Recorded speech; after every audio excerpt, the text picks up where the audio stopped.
Je reçus un message ce matin-là.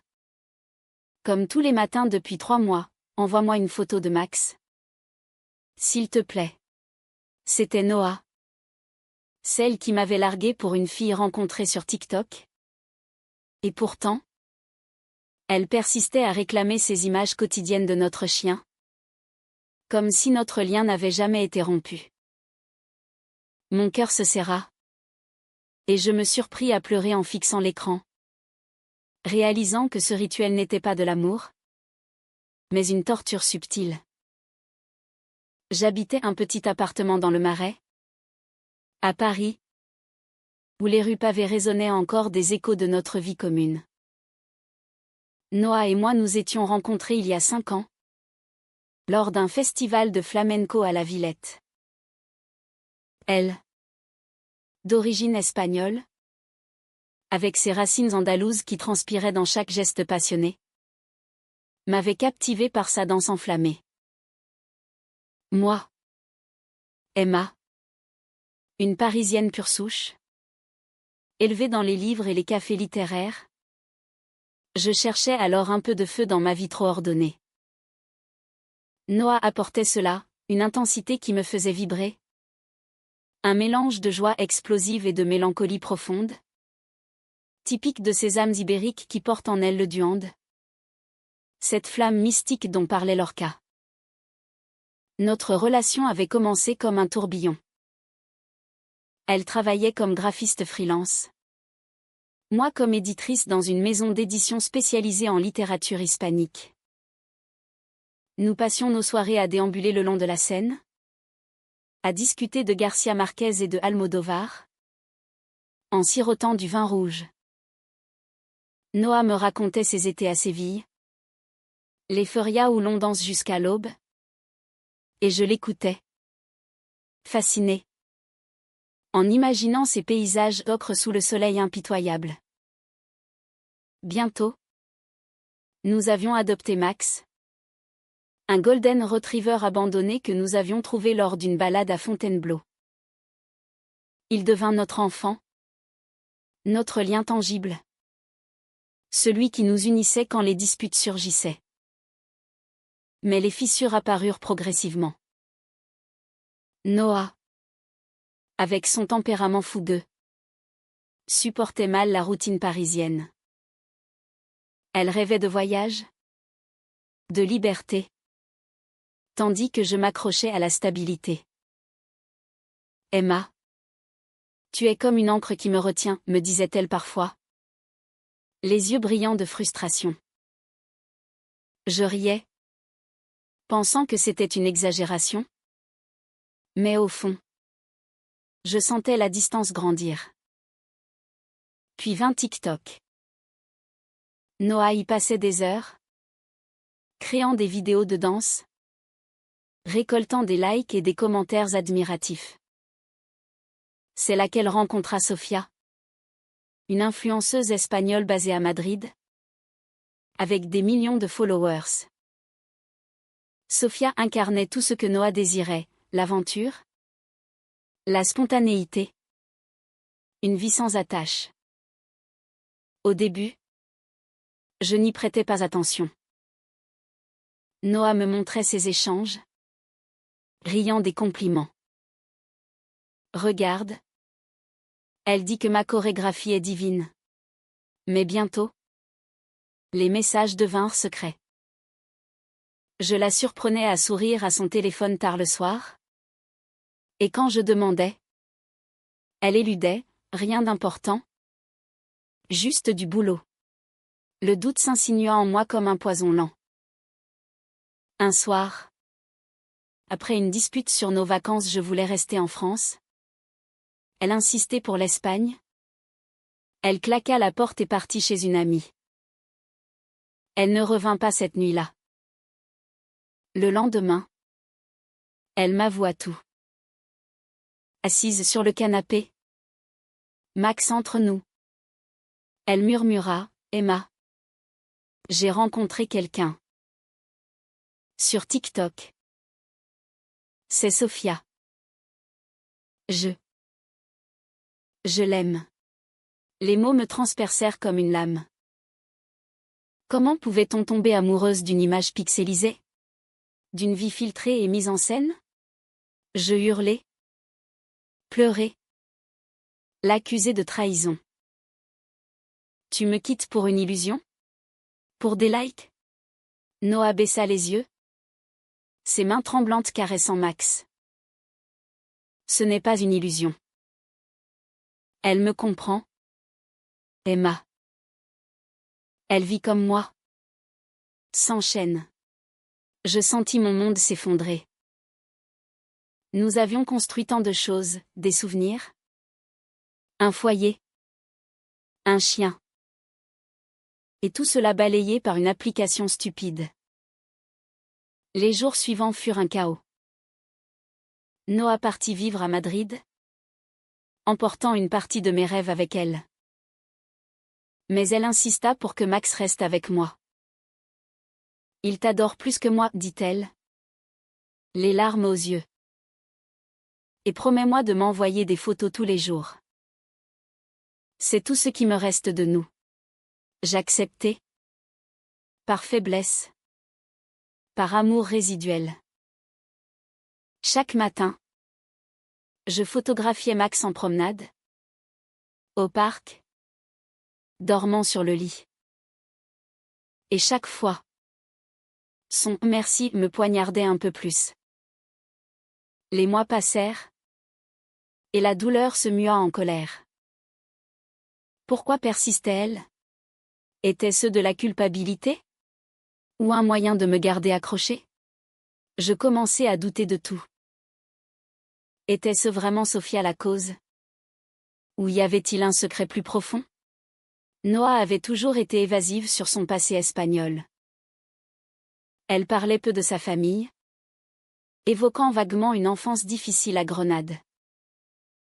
Peut-être cachait-elle quelque chose. Un soir, en fouillant dans nos vieux messages, je tombais sur une photo d'elle avec une femme inconnue, datant d'avant notre rencontre. Qui était-ce? Une ex? Un fantôme qui la hantait? Ma vie devint un tourment intérieur. Au travail, je m'isolais, relisant des manuscrits sur des passions destructrices, comme celle de Carmen. Mes amis tentaient de me consoler, laisse tomber. Emma. Elle t'utilise. Mais je ne pouvais pas.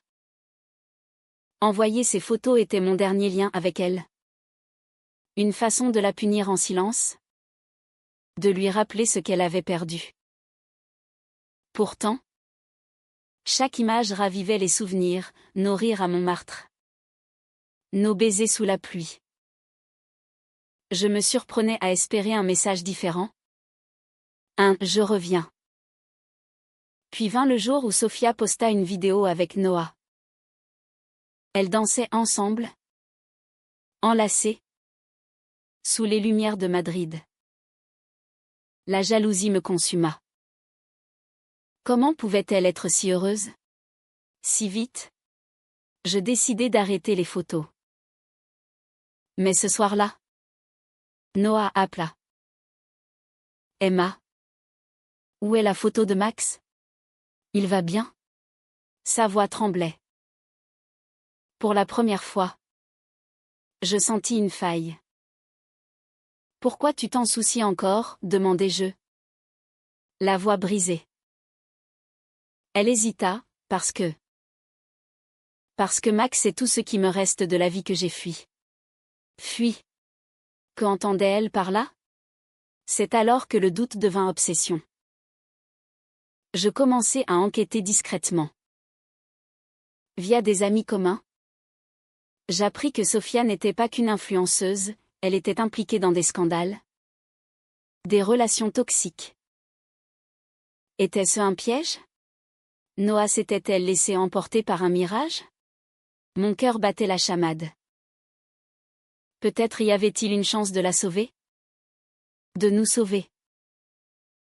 Mais au fond, je savais que la vérité serait douloureuse. Les nuits étaient les pires.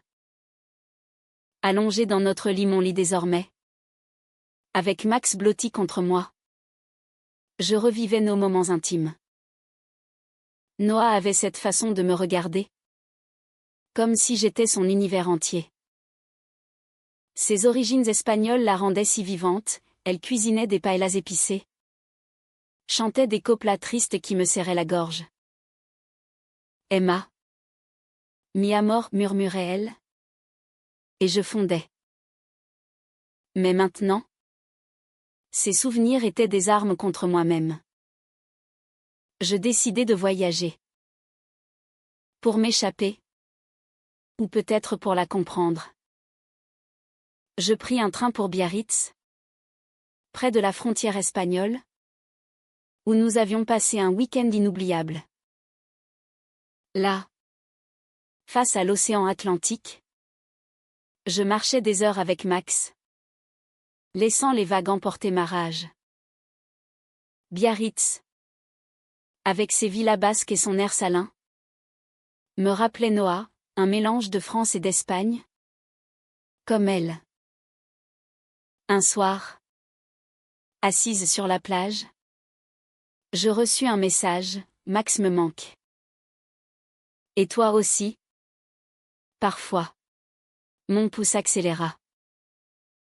Parfois, répondis-je. Pas de réponse. De retour à Paris, je confrontai mes sentiments. Étais-je encore amoureuse? Ou étais-je prisonnière d'une illusion? Comme elle l'avait été avec Sophia? Je commençais à voir une thérapeute. Une femme sage qui m'aidait à décortiquer mes émotions. Emma. Cette demande de photo est un fil d'Ariane. Elle vous relie. Mais il vous étouffe. Elle avait raison. Pourtant, je continuais. Chaque photo était un acte de rébellion passive, je choisissais des angles où Max semblait heureux sans elle. Dans des lieux que nous aimions ensemble. Puis, un choc, une amie m'envoya un lien vers le profil de Sophia. Elle avait posté une story où Noah apparaissait. Mais avec un regard hanté. Pas joyeux. Était-ce mon imagination? Je creusai plus. Via des forums. J'appris que Sophia avait une réputation de manipulatrice. Utilisant ses followers pour des relations éphémères. Mon cœur se serra. Noah. Si vulnérable sous son feu extérieur. S'était-elle fait piéger? Je me rappelais ses confidences, une enfance marquée par un père absent.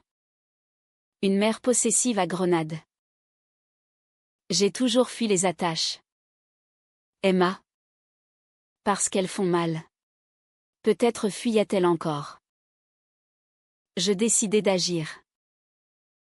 J'envoyai un message direct, Noah. On doit parler.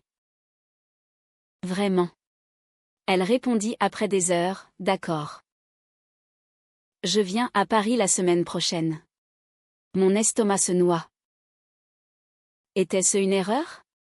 Mes amis me mirent en garde, ne te laisse pas blesser à nouveau. Mais je ne pouvais pas ignorer ce lien.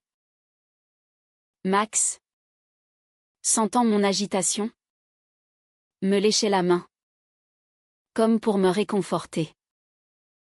Le jour arriva. Nous nous retrouvâmes au jardin des Tuileries.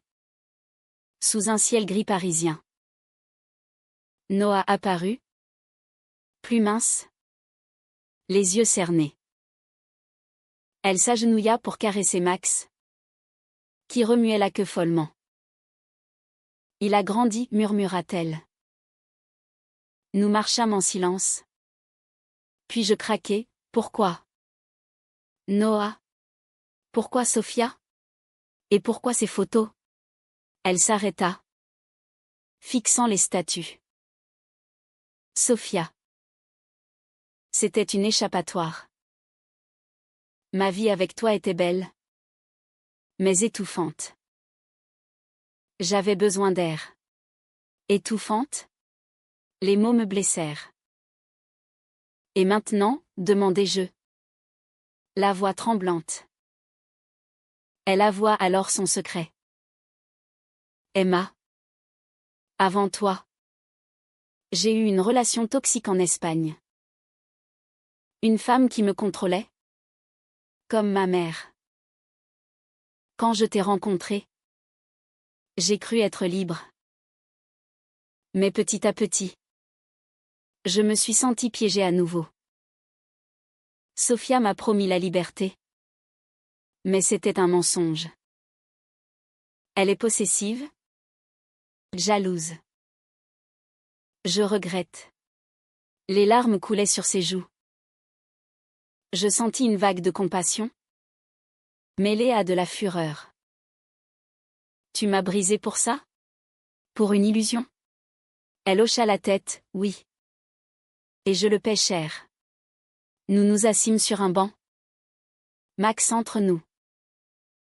Pour la première fois, je vis sa vulnérabilité profonde.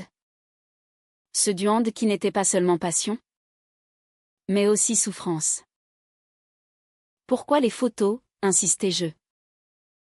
Parce que Max représente l'innocence que j'ai perdue. Et toi? Emma? Tu es la stabilité que je fuis toujours. Mon cœur se fendit. Étais-je prête à pardonner? À reconstruire? Ou devais-je la laisser partir pour de bon? Cette rencontre raviva tout. Les jours suivants, je réfléchis intensément. Mes nuits étaient hantées par des rêves de nous trois, Noah, Max et moi. Dans une vie alternative. Mais la réalité était cruelle. Sofia appela Noah, exigeant son retour. Noah me confia, elle me menace de tout révéler sur les réseaux. Révéler quoi? Noah hésita, mon passé. J'ai fui l'Espagne à cause d'une dette familiale. Un scandale. Un nouveau secret. La trahison se multipliait. Je me sentis trahi doublement. Non seulement par l'abandon, mais par les mensonges accumulés. Pourtant, une partie de moi voulait l'aider. Reste à Paris, proposai-je. On affrontera ça ensemble. Elle secoua la tête, je ne peux pas te faire ça. Tu mérites mieux. Ces mots étaient un adieu déguisé. La tension montait. Noah resta quelques jours à Paris, logeant chez une amie. Mais nous nous voyions quotidiennement pour Max. Ces promenades devinrent des confessions. Elle me raconta tout, son enfance à Grenade, marquée par la pauvreté et les traditions rigides. Sa première amour, une danseuse qui l'avait manipulée, la forçant à des choix destructeurs. J'ai fui en France pour recommencer. Emma. Avec toi. J'ai cru y arriver. Mais les fantômes l'avaient rattrapée. Sofia, apprenant sa présence à Paris, intensifia ses messages. Des menaces voilées, si tu ne reviens pas. Je poste nos vidéos privées. Noah paniquait. Elle a des preuves de mon passé, avoua-t-elle. Je fus choquée, des vidéos? Pas intimes.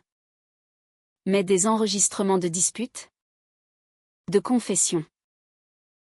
Sofia les utilisait comme levier. C'était du chantage pur. Ma colère contre Noah se transforma en empathie. Pourquoi ne m'as-tu rien dit avant, demandai-je. J'avais honte. Je voulais être forte pour toi. Nous décidâmes d'affronter Sofia ensemble. Noah bloqua ses comptes. Mais Sofia riposta en postant une vidéo subtile, insinuant une trahison. Les followers de Noah, confus, inondèrent ses DM de questions. Noah s'effondra chez moi un soir, Emma. J'ai tout gâché. Je la serrai dans mes bras, sentant son corps trembler. Ce contact raviva des étincelles oubliées. Mais je me retins. On va s'en sortir, murmurai-je. Pourtant, les doutes persistaient. Était-ce une manipulation de Noah? Utilisait-elle ma compassion? Mes amis m'avertissaient, c'est un cycle toxique. Je luttais intérieurement. D'un côté, l'amour résiduel, de l'autre, la peur de la souffrance. Max, innocent, nous observait comme un juge silencieux. Le climax arriva lors d'un appel vidéo de Sophia. Noah. Chez moi. Répondit. Sophia. Belle et arrogante. Lança, Noah. Reviens. Ou je détruis ta réputation. Je m'interposai, laissez-la tranquille. C'est fini. Sophia rit, et toi? Qui es-tu? L'ex pathétique? Ces mots me transpercèrent. Noah défendit, Emma est tout pour moi. Tout. Mon cœur bondit. Sophia raccrocha. Furieuse. Cette nuit-là, nous parlâmes jusqu'à l'aube. Noah avoua, je t'aime encore? Emma. Sophia n'était qu'un mirage. Je pleurai, mais tu m'as quitté. Elle répondit, par peur. Peur de te blesser comme on m'a blessé. Nous nous embrassâmes. Timidement. Comme au début. Mais était-ce réel? Ou une réaction à la crise? Les jours suivants furent un mélange de joie et de tension. Noah resta. Aidant avec Max. Recréant notre routine. Pourtant, les secrets ressurgissaient. Je découvris un message ancien, Noah avait flirté avec Sophia bien avant notre rupture. C'était innocent, jura-t-elle. Innocent? La confiance se fissurait à nouveau. Puis, un twist inattendu, Sophia contacta moi directement. Noah te ment, écrivit-elle. Elle est revenue en Espagne pour de l'argent? Pas pour moi. De l'argent? Noah nia. Mais ses yeux la trahissaient. C'est vrai? En partie. Ma famille a des dettes. Sophia m'a promis de l'aide. La révélation me stupéfia. Tout n'était que calcul? Je hurlai, tu m'utilises comme bouclier. Noah pleura, non. Emma. Je t'aime sincèrement. Le chaos émotionnel culmina. Je demandai du temps. Noah partit, laissant Max. Seul. Je réfléchis à nos vies entremêlées, la passion espagnole de Noah contre ma rationalité française. Était-ce compatible? Les lecteurs pourraient haïr Noah pour sa faiblesse, mais compatir à sa douleur. Moi, j'oscillais entre rage et pardon. Finalement, je décidai de confronter le passé. J'appelai la mère de Noah à Grenade. Elle confirma, des dettes familiales. Une enfance traumatique. Noah fuit toujours, dit-elle. Cela m'éclaira. Noah n'était pas une traîtresse, mais une blessée. Avec cette compréhension, je rappelai Noah. Reviens. On parle. Elle arriva. Épuisée. Nous nous assîmes dans le salon. Max à nos pieds. Emma. Je suis désolée pour tout. Je répondis, moi aussi. J'aurais dû voir tes blessures.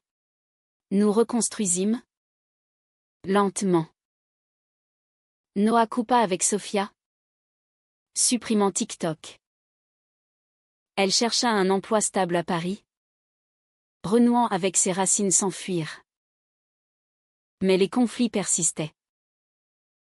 Un soir, une dispute éclata sur l'avenir. Et si je veux retourner en Espagne, demanda-t-elle. Alors vas-y, répondis-je. Blessée. Elle resta. Mais la tension montait. Les photos de Max devinrent symboles de guérison, je les envoyais encore. Mais maintenant avec des messages d'amour. Pourtant, un nouveau secret émergea. Noah reçut un appel, sa ex d'Espagne, celle toxique, réapparaissait. Elle veut de l'argent, avoua Noah. Paniquée, elle envisagea de partir. Non, dis-je. On affronte ensemble. Nous contactâmes un avocat, réglant les dettes légalement. Ce processus nous unit, révélant nos forces. Les mois passèrent. Notre relation évolua. Noah apprit à communiquer. Moi à lâcher prise. Nous voyageâmes en Espagne, visitant Grenade. Là, face à l'Alhambra, Noah me demanda pardon officiellement. Emma, tu es mon ancre, mais aussi mon vent. Je souris, et toi? Mon feu. Cependant, la vie n'est pas un conte. Sophia posta une vidéo vengeresse, accusant Noah de manipulation. Les réseaux s'enflammèrent. Noah fut harcelé en ligne. C'est ma faute, pleura-t-elle. Je la soutins, non. C'est la sienne. Nous nous isolâmes, renforçant notre lien. Un jour, Max tomba malade. Un vétérinaire diagnostiqua une tumeur. Le monde s'arrêta. Noah et moi veillâmes à son chevet, unis dans la peine. Il nous a sauvés, murmura Noah. Max guérit. Miracle. Cela scella notre pardon. Mais le vrai test vint quand Noah reçut une offre de travail à Madrid. C'est une chance, dit-elle. Mon cœur se serra. Vas-y. Si c'est ton rêve. Elle refusa, mon rêve. C'est nous. Était-ce vrai? Ou une peur de l'inconnu? Nous décidâmes d'un compromis, des voyages réguliers entre Paris et l'Espagne. Notre vie devint un pont entre deux cultures, riche en passion et en leçons. Les lecteurs pourraient débattre, était-ce une fin heureuse? Ou un compromis fragile? Pour moi, c'était humain. Imparfait. Noah et moi grandîmes. Elle affronta son passé. Moi ma peur de l'abandon. Max, éternel médiateur, nous rappelait l'innocence. Les années suivantes furent un mélange de joie et de défis. Nous nous mariâmes dans une petite chapelle basque, fusionnant nos mondes. Noah dansa un flamenco émouvant. Moi lus un poème de Baudelaire. Max, avec son nœud papillon, fut notre témoin. Pourtant, les ombres persistaient. TikTok ressurgit quand Sophia publia un livre sur ses amours brisés, insinuant notre histoire. Noah fut tenté de répondre, mais je l'en dissuadai, laisse-le passer. Elle obéit.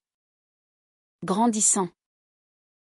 Notre vie quotidienne était poétique, promenade avec Max le long de la Seine, dîners espagnols, lectures partagées. Mais des disputes surgissaient, rappelant nos faiblesses. Tu es trop possessive, accusait Noah. Et toi? Trop fuyante, répliquai-je. Chaque fois, nous réparions, plus fortes. Un jour, Noah avoua un dernier secret, elle avait envisagé de me quitter à nouveau.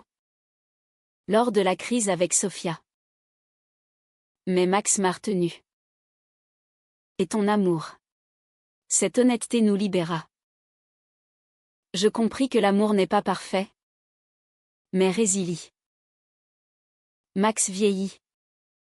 Et sa mort nous brisa. Nous l'enterrâmes à Fontainebleau, pleurant ensemble. Il était notre lien, dit Noah. Maintenant, c'est nous. Sans les photos quotidiennes, notre relation évolua en quelque chose de plus profond. Aujourd'hui, nous vivons à Paris, avec un nouveau chiot adopté. Noah enseigne la danse. Moi édite des romans sur des passions lesbiennes. Notre histoire inspire, une trahison surmontée, des secrets révélés, une humanité triomphante. En regardant en arrière, je vois les conflits qui nous ont forgés. La quitter pour une fille sur TikTok fut une erreur, mais elle mena à la vérité. Les lecteurs pourraient être furieux contre Noah. Compatir à sa douleur. Admirer notre résilience. C'est cela? L'amour, dramatique. Humain. Éternel.